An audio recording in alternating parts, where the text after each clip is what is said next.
머니올라 시청자 여러분, 한 주 동안 또 기다리셨을 연불리의 비밀 노트 시작하도록 하겠습니다. 이제 이번 주말만 지나면은 3월도 빠이빠이인데요. 연미사님 그동안 안녕하셨어요? 네, 안녕하세요. 네, 특별히 3월 말이 돼가지고 이렇게 훈풍도 봄바람도 불고 사람들이 마음도 뭔가 이렇게 좀 기대하게 되는 그런 게 있는 것 같은데 이번 주에 특별히 좀 이렇게 관심 깊게 보셨던 뉴스가 있나요? 저는 그게 좀 눈에 가장 띄었던 것 같아요. 그 샤오미가 전기차를 이번에 공개를 했는데 핸드폰 만드는 기업이잖아요. 그쵸. 사실 어떻게 보면. 네, 근데 그렇게 이제 전기차 애플도 좀 못하는 걸 샤오미가 했다라는 기사가 있더라고요. 아, 애플도 못하는 건 근데 샤오미가 했다. 가격도 뭐 손해를 제가 봤을 땐 감수하는 것 같은데 이제 테슬라 모델 3를 경쟁하는 것 같아요. 근데 그 가격이 우리나라 돈으로 한 540만 원 더 싸더라고요. 근데 주행 거리가 한 번 충전에 700km. 와우. 그러니까 그게 진짜로 가능할지 저도 사실 모르겠는데 사실 또 대량 생산도 해야 되고 전기차를 안 만들어 본 기업이니까 품질 문제도 나중에 불거질 수 있지만 어쨌든 야 이거 중국이 이제 자동차 시장도 네. 정말 BYD뿐만이 아니라 네. 오죽하면 앨런 재무장관이 굉장히 우려 섞인 얘기를 했거든요. 중국의 저가 자동차 공세가 좀 무섭다. 뭐 테슬라 주가까지 빠져버렸어요. 이런 맞아요. 것 때문에. 네. 그래서 그걸 보면서 아 진짜 중국의 이 침투에서 우리나라 기업들이 과연 어떻게 또 살아남을 수 있을 것인가. 그러니까 계속해서 뭐 원가 절감하고 또 기술 혁신해야 되는데 참 이게 전 세계적으로 보면 중국의 공습이 어제 오늘 일은 아닌데 이 못하던 자동차 시장까지도 뛰어드니까 참 이게 무섭다라는 생각을 네. 좀 많이 했습니다. 중국 전기차의 약진이 이렇게 두드러져 보인다는 얘기는 저도 들었던 것 같은데 그거 조금 이따가 그러면 좀 더 깊게 다뤄보는 걸로 하고요. 그러면 이제 지난 한 주 저희가 또 흐름이 어땠는지부터 개괄적으로 살펴보죠.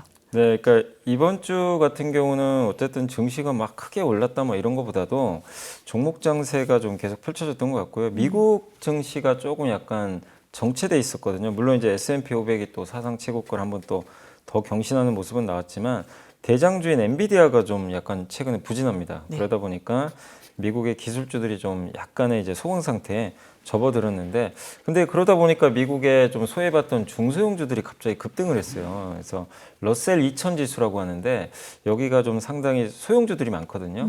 급등을 했는데 이게 사실 러셀 2000과 코스피가 연동성이 또 큰 편이에요, 사실은. 네. 그래서 이 부분도 우리 한국 증시에는 조금 우호적으로 잡혔고 그러다 보니까 한국도 좀 소외받았던 기업들이 오르고 있습니다. 특히 하이닉스만 가다 보니 주주분들이 좀 굉장히 많이 힘들어하셨죠. 삼성전자가 드디어 8만 원을 넘겨버렸고 드디어. 예, 지금은 계속 꾸준히 좀 오르고 있는 것 같고요. 그 다음에 엔터주도 많이 말씀드렸는데 정말 못 갔었잖아요. 근데 이번 주 들어와서 뭐 하이브, SM 같은 기업들이 크게 급등하는 모습이 나왔고 화장품 회사들의 주가도 좀 상당히 좋았던 것 같습니다. 근데 이제 시장의 한 축이었던 그 밸류업 관련주는 좀 많이 빠진 것 같아요. 네. 뭐 배당락도 있었고 자동차, 은행, 증권, 보험 쪽은 일부 좀 급락하는 그런 모습이 있었습니다. 그러니까 한마디로 한국도 많이 올랐던 기업들은 좀 빠져버리고요. 또 못 올랐던 기업 중에 확실히 좀 모멘텀이 있는 기업들은 급등하는 그런 모습이 나오고 있어서 전반적으로 이렇게 순환매가 한국과 미국이 좀 공이 돌고 있는 그런 모습들이 어쨌든 이번 주에 좀 펼쳐졌다. 그래서 이번 주도 증시도 전체적인 분위기는 좀 괜찮지 않았나 이렇게 생각을 하고 있습니다. 밸류업주가 약간은 빠졌다라고 말씀하셨지만 그렇다고 해서 밸류업의 힘이 빠져가는 건 아닌 네, 거죠. 그건 아니고 가격이. 이제 모멘텀이 좀 이제 더 나올 게 없다 보니까 당장은 5월에 또 가이드라인 나오잖아요. 그래서 좀 쉬어가지 않나 네. 이렇게 생각하고 있습니다. 네, 항상 그 주가는 그렇게 되네요. 네. 왔다 갔다. 네, 그리고 미국 이제 그 금리 인하부터 한번 짚어보려고 하는데 이걸 논쟁이라고 할 정도로 이게 되게 지금 이랬다 저랬다 하는 느낌이거든요. 그래서 사실 옛날에 처음에 했을 때로라면 지금쯤 한번 인상이 있었어야 될 수도 있는데 지금 완전 요원하고 그다음에 횟수도 FOMC에서는 3번의 인하를 점쳤지만 사실 시장에서는 뭐 2번 정도 이렇게 네. 얘기하기도 하고 그래서 아직까지는 굉장히 알쏭달쏭하다는 느낌이 드는데 우리가 이거를 이 미국의 통화 정책을 볼 때 좀 살펴봐야 될 지표가 있을까요?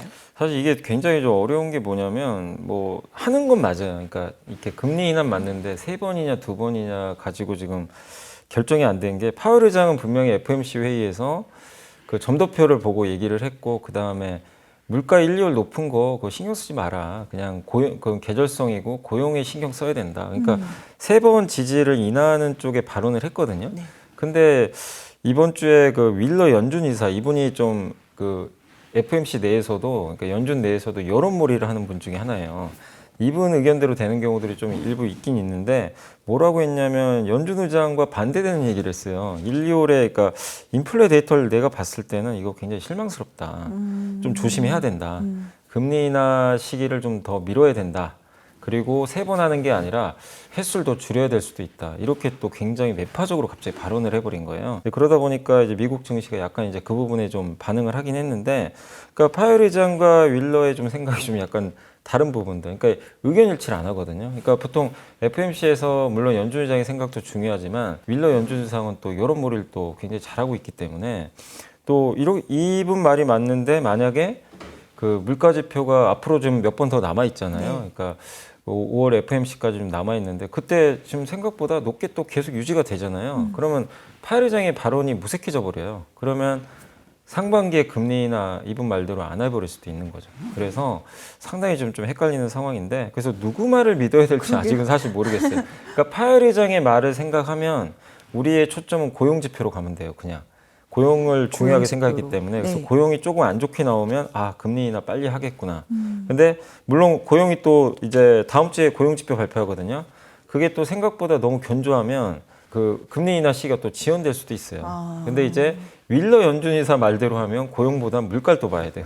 네, 그래서 상당히 좀 헷갈리긴 하는데 그러나 어쨌든 연준의 수장은 제가 봤을 때는 저는 파웰 의장으로 보고 있기 네. 때문에 그냥 제 생각엔 일단 다음 주에 나오는 그 일단 고용 지표가 좀 중요한 거 고용 아닌가? 지표 다음 그래서 주에. 네. 다음 주에 고용 지표 지금 실업률이 한 3.9 정도 되는데 이게 만약에 이제 4% 이상으로 넘어가면 실업률이 올라간다는 고용이 좀 안 좋다는 얘기잖아요. 아, 그렇죠. 그러면은 금리 인하는 예정대로 아마 6월에 할 가능성은 전 높은 것 같다. 근데 3.9 밑으로 계속 또 오히려 실업률이 꺾이는 수치가 나온다. 그럼 고용이 여전히 굉장히 단단하다는 거거든요. 그러면 금리 인하 시기가 약간 더 지연될 가능성도 배제할 수 없는 거죠. 그래서 일단 다음 주 한 번 더 그 실업률 데이터까지는 조금 더 살펴봐야 될 것 같습니다. 네, 근데 이제 고용 마지막으로 당부드리고 싶은 건 근데 세 번이냐 두 번이냐 너무 그걸 막 너무 신경 쓰실 필요는 없어요.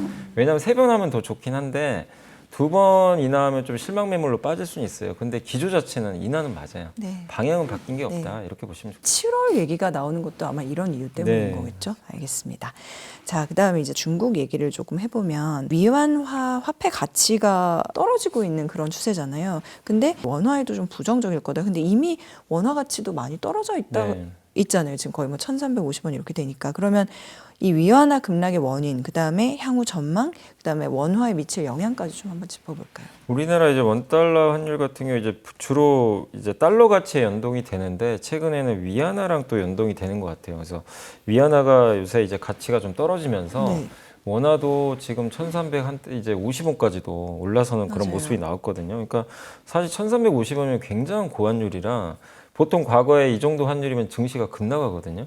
되게 위험할 때 환율인데 지금 근데 그런 뭐 펀더멘털적인 뭔가 문제가 있는 것도 아니잖아요. 그래서 지금의 환율은 여러 가지 뭐 복합적인 이유들이 있겠지만 그 달러가 좀 너무 강한 것 같아요. 사실 이제 다른 나라 통화보다 달러가 좀 강하고 근데 거기에 위안화까지 가치가 또 더 절하가 돼버리다 보니까 환율이 위로 좀 올라가는 모습들이 좀 나오는 게 아닌가 이렇게 보고 있고 그리고 인민은행 이제 이번에 중국의 부총재가 추가 지준율 인하하겠다 한마디로 이제 더 돈을 풀겠다는 얘기인데 네. 그러면 이제 위안화 가치 더 떨어지겠죠.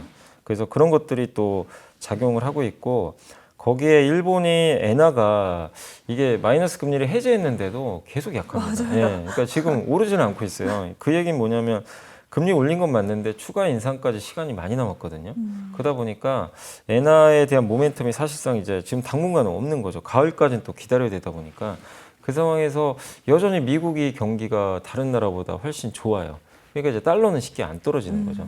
그래서 중국 경기 물론 이제 회복 중이긴 한데 좀 속도가 느린 편이고 거기에 유럽은 금리 인하 시작했죠. 지금 스위스가. 그럼 유럽 통화 가치가 상대적으로 또 떨어집니다. 예, 미국보다 먼저 인하를 했으니까 그럼 미국 달러는 상대적으로 더 세니까 네. 이게 복합적으로 작용하니까 위안화도 약하고 사실 뭐 엔화도 약해지면서 우리나라 원화도 같이 덩달아 그냥 약해지는 그러니까 한국만의 이건 문제는 아닌 것 같고요 전 세계 통화가 달러 대비해서 모두 다 좀 약세를 보이는 그런 모습인데 다만 이제 이게 바뀌려면 미국이 빨리 금리 인하를 하는 게 좋긴 해요 금리 인하를 빨리 결정해주면 이제 미국 달러는 약해지겠죠 그럼 상대적으로 우리나라 원화 가치나 위안화 가치가 올라갈 텐데 아까 말씀드린 대로 이게 또 하반기로 미뤄지는 거 아닌가 금리 인하가 자꾸 이러다 보니까 네. 달러 가치가 쉽게 좀 꺾이지 않는 그런 모습입니다. 근데 어쨌든 이제 위안화 전망을 좀 해보면 그럼 결국에 위안화도 중장기적으로는 그 나라 통화 가치라는 건 경제를 반영하는 거거든요. 근데 단기적으로는 뭐 금리 인하라든가 이런 걸 통해서 위안화 가치가 떨어질 수는 있지만 그로 인해서 중국 경기가 좋아지면 당연히 위안화 가치는 올라갈 수밖에 없어요. 근데 지금 최근에 보면 중국의 수출도 좀 올라서고 있고 얼마 전에 그 이구환신이라고 뭐 옛 것을 새 것으로 바꿔주는 가전제품 이제 교체 이런 것들 정책도 나왔기 때문에 시간이 지나면 저는 중국의 경기가 조금 더 나아지면서 아마 위안화 가치도 올라가지 않을까. 그래서 단기적으로는 위안화 가치가 절하될 수밖에 없는 환경이지만 이건 단기적인 것 같고 중장기적으로는 어차피 미국은 금리 인하할 거고 중국 경기 좀 나아질 거고 그래서 그렇게 본다면 시간은 좀 지연되더라도 위안화나 원화 모두 다 좀 차후에는 강세로 전환하지 않을까 이렇게 생각은 하고 있습니다. 위안화도 원화도 추후에는 강세로 전환이 전망된다라는 말씀을 들었고요. 그다음에 지금도 이제 힌트를 좀 주셨지만 중국이 약간 증시도 오를 거라고 생각해서 지금 투자를 해도 좋다라는 의견들이 나올 만큼 요즘 좀 중국에 대한 관심도 조금씩 늘어나고 있는 것 같더라고요. 근데 실제로 이 중국의 시중 유동성이 증가하고 있다라는 분석이 있던데 이게 어떤 내용이고 또 중국 경기 회복이 정말 가능하다라고 봐도 될까요? 이게 저도 이제 중국 그냥 정치를 빼고요. 그냥 경제만 보면 투자해야 되는 것 같아요. 지표를 보면 지금 나아지는 게 분명합니다. 근데 중국은 정치만 갖고 지금 그 경제만 갖고 투자할 수 있는 국가가 아니잖아요. 정치가 거기 들어가 있으니까 어떻게 보면 이제 공산주의 국가잖아요. 그래서 참 이게 정부 정책에 의해서 주식시장도 연동이 되다 보니까 그게 좀 어려운 것 같습니다. 근데 일단 그냥 그 경제적인 부분만 말씀을 드리면 이제 하나증권의 김경환 연구원이 쓰신 자료가 되게 흥미로웠어요. 뭐냐면 미국의 유동성이 그 팬데믹 이후로 그러니까 우리도 코로나 때 돈 받았잖아요. 미국은 4번이나 받았죠. 그러다 보니까 가계 재정이 되게 단단하거든요. 그래서 충격에서 좀 빨리 회복돼 되는데 근데 아시겠지만 중국은 중국 정부가 돈을 안 줬어요. 사실은 뭐 쿠폰 같은 것만 좀 주고 근데 그런 상태에서 대출이 대부분 기업에만 많이 들어갔다고 합니다. 근데 중국인들은 뭘 했냐면 예금만 한 거예요. 근데 이 기업들은 대출했는데 근데 대출 받았으면 싸게 대출을 받았으면 투자를 해야 되는데 안 합니다. 또 투자도 안 하다 보니까 이게 중국에 돈이 없는 게 아니에요. 돈이 다 묶여 있어요. 정기예금 쪽으로 다 들어간 거예요. 그러니까 이 돈이 풀려서 빨리 경제를 순환시켜야 되는데 그냥 한쪽에 그냥 막혀 있던 거죠. 우리나라 밸류업도 그거잖아요. 기업들이 돈 벌었으면 은행에 넣어놓지 말고 좀 주주 환원을 하든가 투자해라. 이걸 이제 촉진시키는 건데 중국은 어쨌든 이제 너무 예금 쪽에 이게 들어가 있던 건데 이게 지금 최근에 갑자기 바뀌고 있대요. 가계 예금이 갑자기 줄기 시작을 했고 거기다가 대출이 늘기 시작했고요. 그 다음에 기업들의 이제 그 예금도 좀 줄어들기 시작하고 있다고 합니다. 그래서 이걸 락업 유동성이라는 표현을 많이 쓰는 게 락업 유동성이요? 그러니까 잠겨 있는 유동성. 중국 가계, 기업 정기예금 이거 더한 거랑 정부의 공공예금 이거는 돈이 정기예금이니까 묶여있는 돈이거든요. 이 락업 유동성인데 이게 락업 유동성 비율이 그 23년도에 70%까지 늘어났다고 하는데 이 얘기는 뭐죠? 유동성 비율이 이게 락업이 늘어났다는 거는 돈이 거기 계속 묶여있는 비중이 높다는 얘기예요. 근데 이게 최근 10년 평균이 35에서 40%니까 굉장히 잠겨 있는 거죠. 근데 최근에 이게 50%대까지 급락을 했대요. 실제 이제 돈이 이제 예금에서 나오기 시작하는 거예요. 그러면 이거 가지고 뭘 할까요? 뭐 사람들이 소비를 하건 주택 구매를 하건 대출도 늘어나고 있어서 그래서 이 락업 유동성 비율과 중국 증시가 역외관계래요. 그럼 그 얘기는 뭐죠? 이게 떨어지고 있다는 얘기는 중국 증시가 오를 확률이 높다는 얘기죠. 그래서 이거는 그러니까 우리가 항상 데이터를 봐야 되는 게 이게 선행 지표거든요. 그러면 이걸 보면서 중국의 소비가 늘어나면 중국도 우리가 생각해야 될 거는 소비 국가예요. 소비 비중이 더 높아요. 수출보다. 당연히 내수가 크니까. 그러면 중국 경제는 분명히 좀 살아날 확률은 높다. 다만 증시가 이렇게 못 오르는 데에는 또 중국 정부의 정책, 민간 규제도 있고 또 외국인들이 중국 정부 신뢰를 못하니까 돈을 빼버렸잖아요. 그래서 증시가 어떻게 될지는 사실 좀 여러 변수들이 있지만 그래도 3년 내내 빠졌거든요, 중국이. 그래서 적어도 올해는 뭐 제가 몇 퍼센트 오른다는 저도 알 수는 없지만 마이너스 수익률보다는 올해 중국 증시 그래도 좀 플러스로 끝나지 않을까 하는 생각은 좀 하고 있습니다. 근데 사실 이사님께서는 어떤 중국이나 홍콩에 좀 들어갈 때다라는 얘기를 지금 처음 하신 거는 아닌 것 같아서요. 그동안에도 한 번쯤 봐라 이렇게 말씀하셨는데 네. 진짜 이 떨어지는 칼날을 받는 게 투자에 진짜 이게 진짜라고 진검승부라고 그런 생각을 하는 사람들이 있다라고 하면은 혹시 이사님께서는 그럼 중국 투자에 있어서는 이쪽 섹터를 그래도 보는 게 뭐 당연히 전기차 이런 게 아닐까 싶은데 어때요? 그러니까 중국이 지금 2구 완신 같은 거 하거든요. 그러니까 중국이 지금 이제 전자제품도 교체하려고 하고 있고 또 거기다가 자동차 구매 촉진도 있고 하니까 뭐 그런 쪽에 관련된 투자들은 저는 나쁘진 않은 것 같아요. 중국 정부가 어쨌든 뭐 위기다 말은 하지만 실제 중국은 돈도 많은 국가고요. 예. 그렇기 때문에 뭐 위기가 온다고 해서 당장 뭐 몇 년 안에 큰 위기가 오기는 저는 그런 건 좀 쉽지 않다고 좀 보고 있는데 네. 다만 저는 항상 이제 중국 증시 투자하시려면 짧게만 해라. 그러니까 너무 이걸 길게 갖고 왔을 때는 왜냐하면 중국은 어떻게 보면 이게 이 자본주의와 사회주의가 결합돼 있다 보니까 우린 몇 년간 그걸 봐왔잖아요. 그쵸. 그래서 최근 몇 년 정치에 대해서 이게 참 그 우리가 뭔가 확신을 갖고 대응하기 좀 되게 어려워요. 예. 그렇기 때문에 좀 짧게 대응을 하시는 게 좀 좋을 것 같고 그게 좀 만약에 이제 중국 증시에 투자하고 싶은데 좀 그게 좀 어려우면 또 한국에서도 중국에 또 수혜받는 뭐 그런 소비주라든가 이런 걸 또 대안으로 보는 것도 하나의 방법인데 근데 제가 말씀드리고 싶은 거는 중국 증시에 투자해서 또 물려 계신 분도 되게 많아요.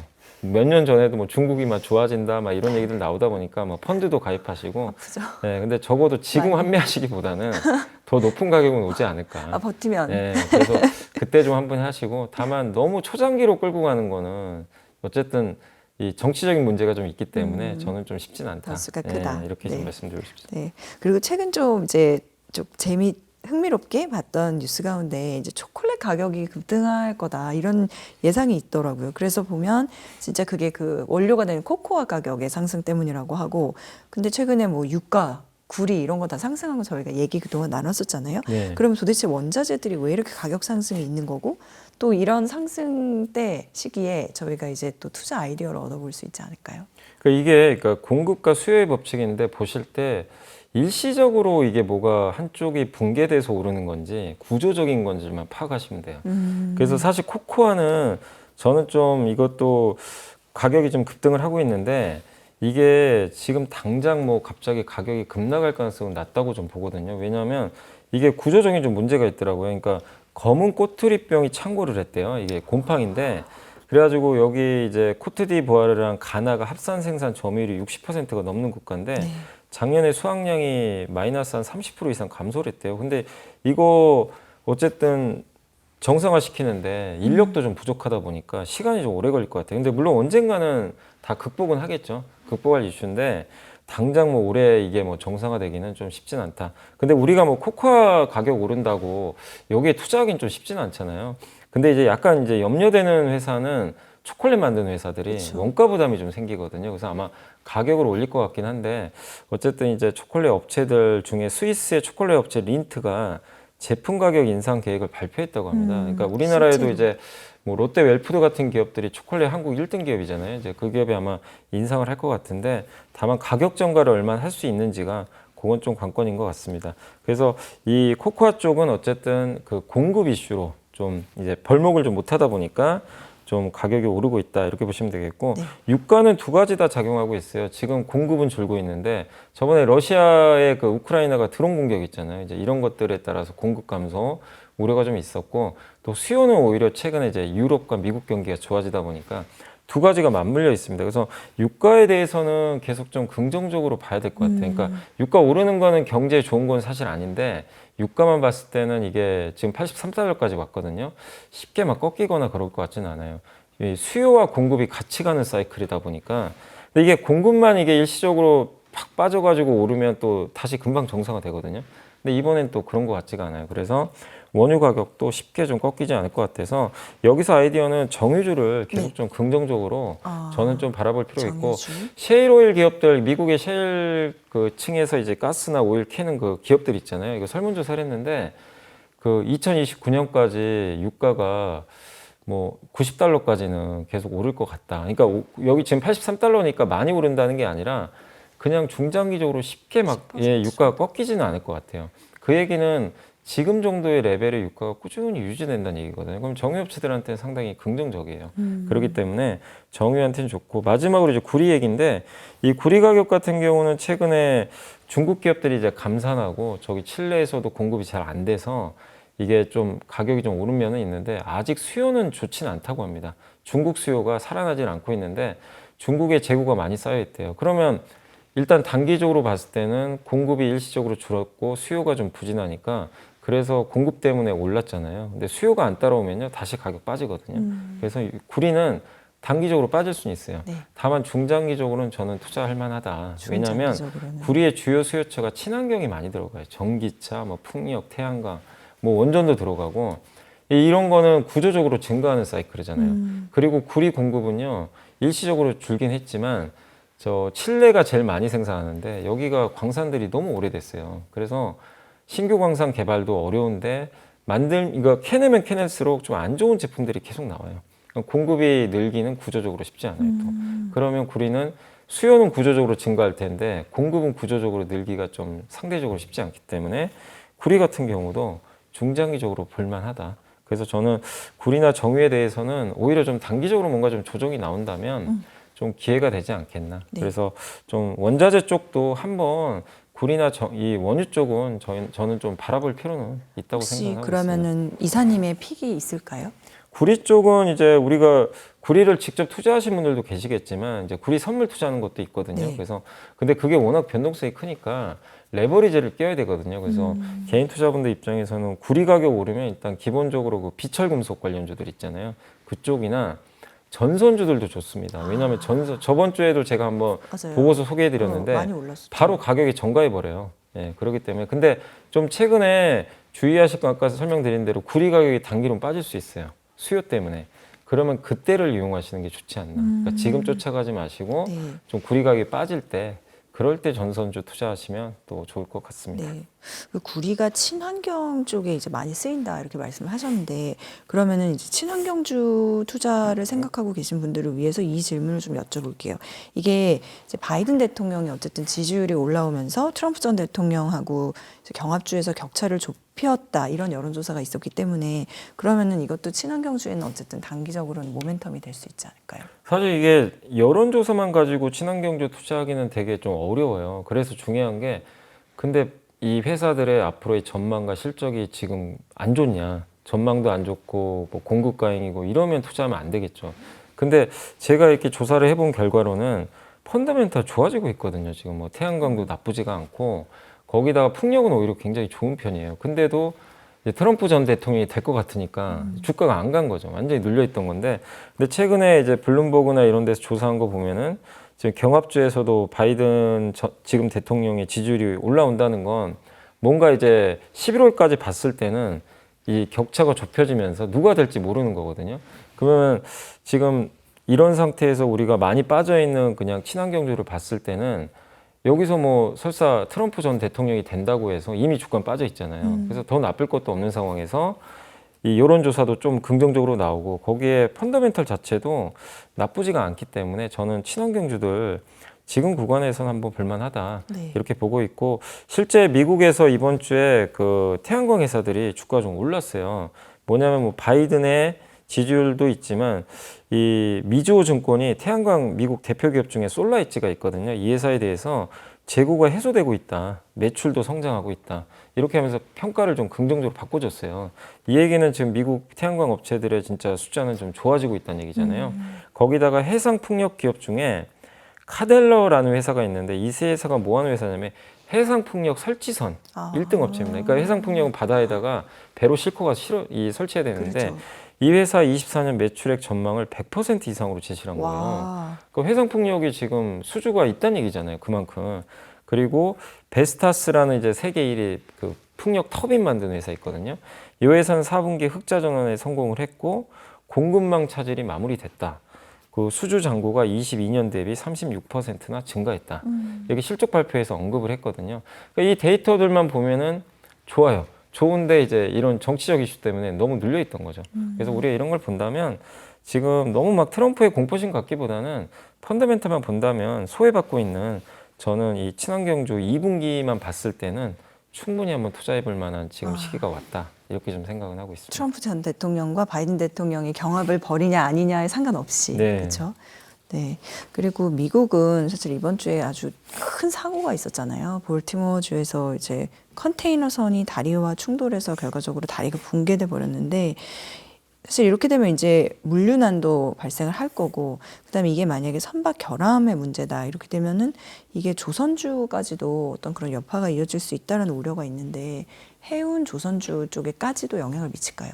일단 해운주에 미친 영향은 크진 않은 것 같아요. 왜냐하면 이제 볼티모어항을 드나드는 주요 선박들이 자동차 운반선이라서 볼티모어가 이제 미국에서 최대 자동차 수출하는 그런 항구라고 하는데 근데 이쪽에 있는 물량들이 약간 차질은 빚겠지만 근데 캐나다랑 또 멕시코 쪽도 있고 하다 보니까 육로를 통해서 또 대체할 수는 있다고 하더라고요. 그래서 실제 큰 영향은 없을 것 같고 또 석탄 항구가 또 있기 때문에 석탄 수출이 좀 중단될 수 있다 이렇게 있는데 전 세계 해상 석탄 물량이 2%밖에 사실 안 되거든요. 네. 그래서 실질적으로 예전에 그 수에즈 운하에서 에버 기브노가 한번 이게 엎어져 네, 버렸잖아요. 맞아요. 이제 그거랑 비교가 안 되는 거죠. 거기는 뭐 엄청난 물동량이 있는 공항이니까 그래서 지금 볼티모어항 이 사고와 관련해선 해상 운송에 대해서는 그렇게 너무 염려할 필요는 없지 않나 이렇게 보여지는데 다만 이 뉴스가 나오고 나서 조선주가 갑자기 급락을 했어요. 근데 그 하이투자증권의 변영진 연구원님이 안 그래도 그것 때문에 보고서를 하나 쓰셨는데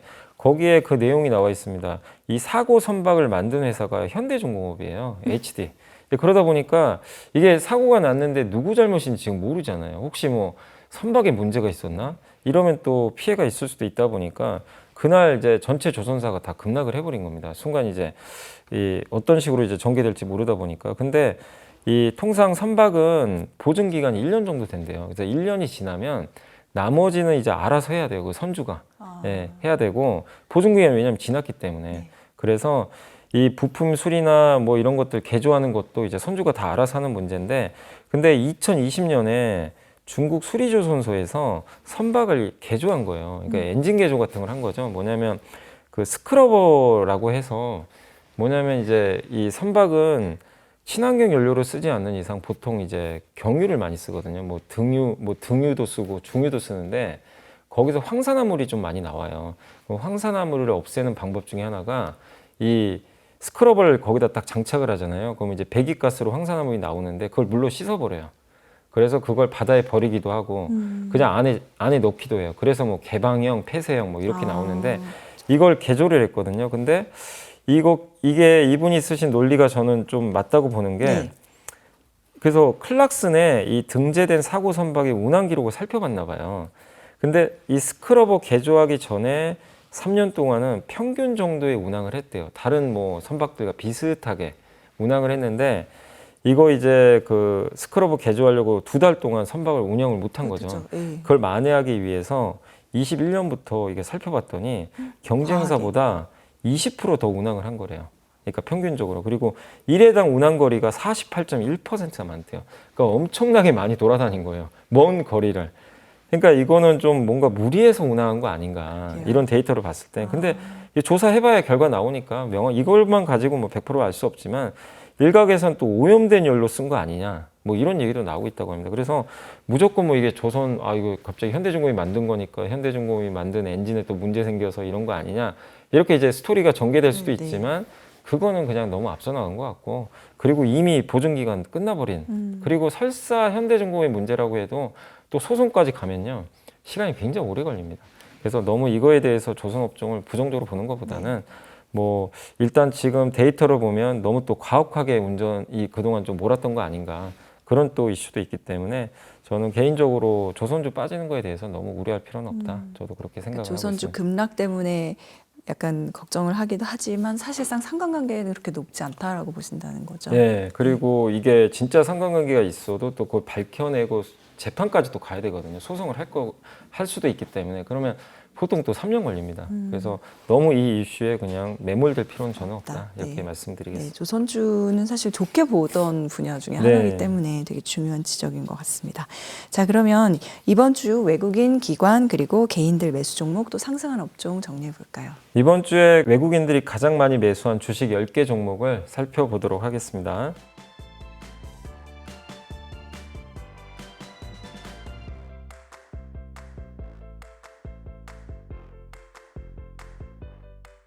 이번에는 기관들이 이번 주에 가장 많이 담은 10개 종목을 알아보겠습니다.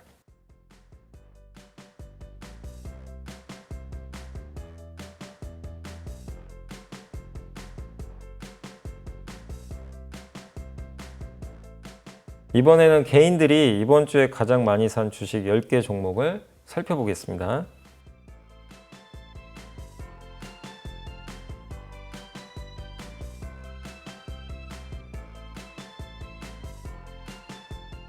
이번에는 이번 주에 상승한 10개 업종을 살펴보도록 하겠습니다.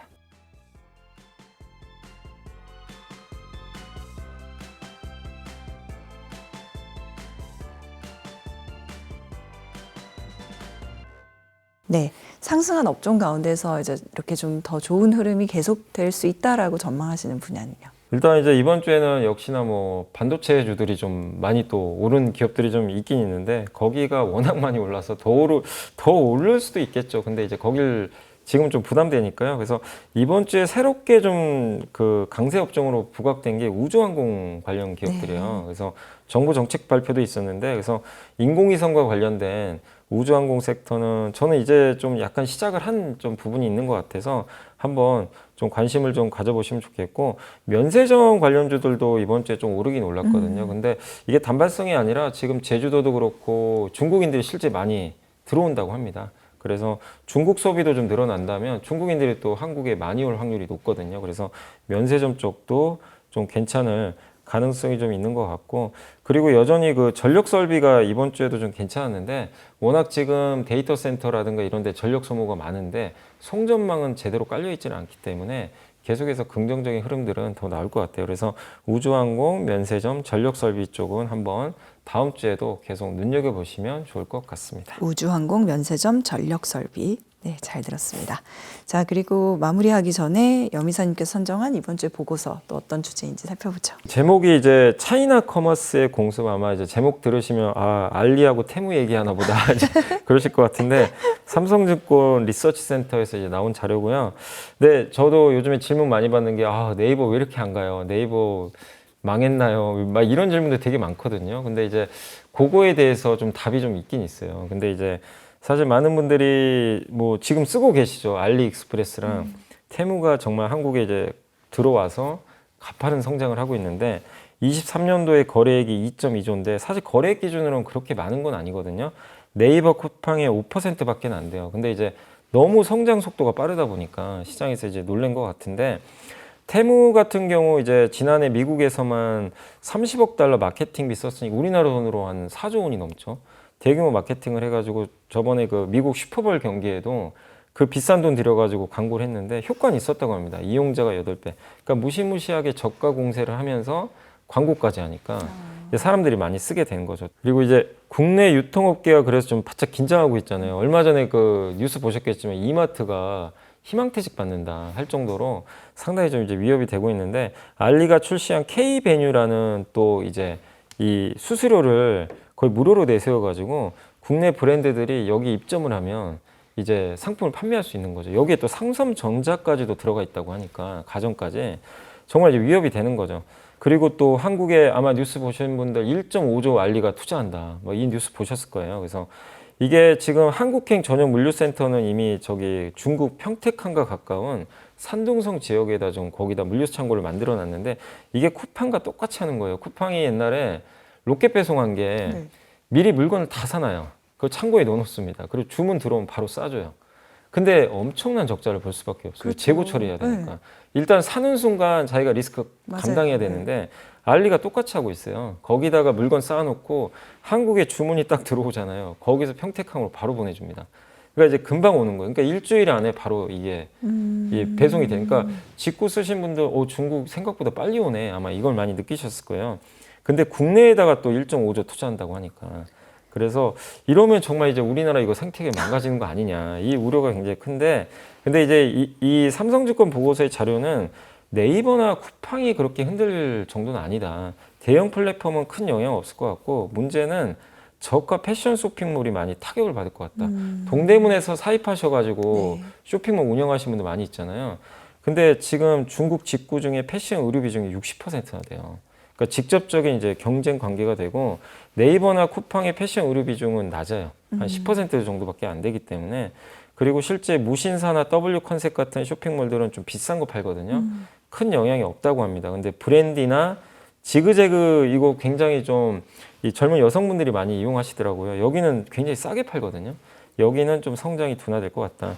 다이소도 이 저가 할인몰이 있는데 오프라인은 상관이 없겠지만 저가 할인몰 같은 경우는 이 테무 같은 데가 공격을 하면 가격이 겹쳐버리거든요. 그래서 좀 타격을 받을 수도 있다.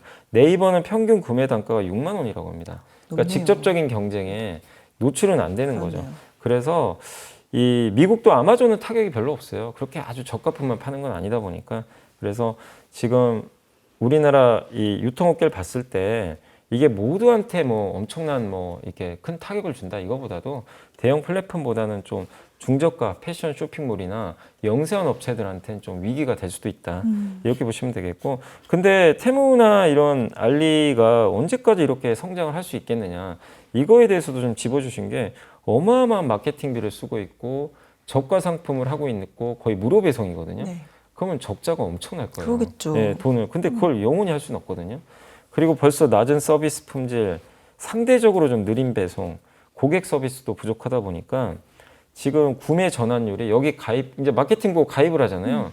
구매하는 사람은 5%밖에 안 된대요. 실제 이걸 구매까지 연결되는 걸.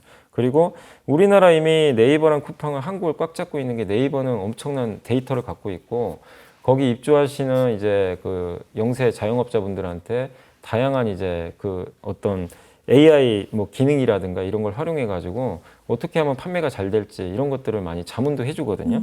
그렇기 때문에 네이버가 확보한 이익에 쉽게 꺾이기는 어려울 것 같고 또 쿠팡은 물류를 또 지금 갖고 있잖아요. 네. 물류센터를.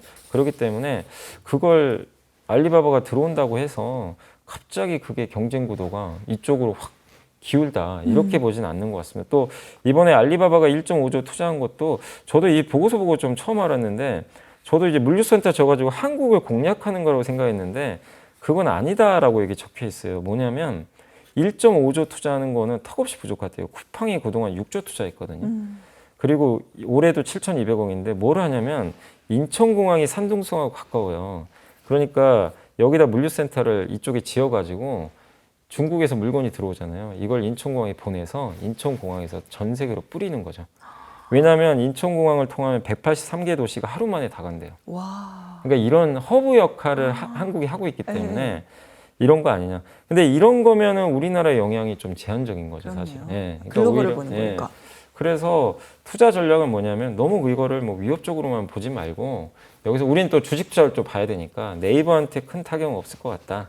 그래서 네이버 쪽 공세에도 뭐 약간의 거래액 성장 둔화 나타나겠지만 네이버가 마련한 이 단단한 기반들은 흔들릴 것 같지 않다. 이렇게 말씀해 주셨고 오히려 CJ 대한통운은 수혜받지 않겠냐.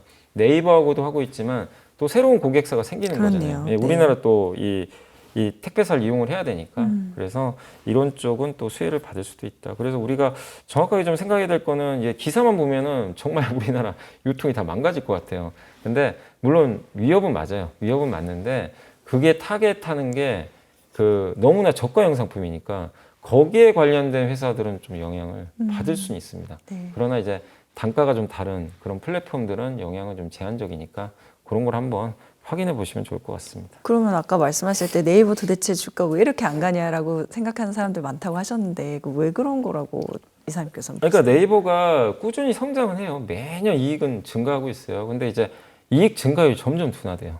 왜냐하면 이제 국내 독점 기업이잖아요. 검색이라든가 이런 거. 한국 사람들 중에 뭐 네이버 안 쓰는 분은 거의 없잖아요. 그리고 대단한 게 전 세계에서 구글 이긴 국가가 한국밖에 없잖아요. 검색에서. 근데 이게 이제 많은 사람들이 다 쓰다 보니까 더 이상 성장하기가 좀 어렵다 보니까 성장 둔화에 대한 우려가 좀 있어요. 아. 돈을 못 버는 게 아닙니다. 그래서 여러분이 생각하는 것처럼 너무 걱정할 필요는 없는데 다만 이제 성장을 보여줘야죠. 그게 AI거든요. 근데 AI에서 아직 크게 뭔가를 AI. 보여주진 못하고 있어요. 네. 그래서 점점 AI, 근데 생성의 AI 내놨잖아요, 작년에. 그래서 저는 그 데이터가 있기 때문에 그거를 이제 시장에서 잘 어플만 해준다면 매출이 나오고 뭐 이런 것들 고객사 확보가 되면 다시 시장이 인정할 때가 오지 않나. 근데 그 시간까지의 좀 간격이 남아있기 때문에 네. 조금만 더 인내심을 발휘하시면 어떨까 이렇게 말씀드리겠습니다. 네, 좋습니다. 네, 오늘 토요일이기 때문에 이제 글로벌에 대한 부분들, 뭐 중국, 미국에서 살펴봤고요. 내일 일요일에는 그러면 좀 더 국내에 저희가 집중해서 살펴보도록 하겠습니다. 이사님 감사합니다. 그러면 제일 먼저 얘기해야 될 게 아무래도 삼성전자가 아닐까요? 말씀드렸지만 비싸진 않다. 삼성이 쫓아갈 가능성이 좀 높아졌다. 네. 이렇게 좀 보고 있고 삼성전자에 대한 이제 미래 가치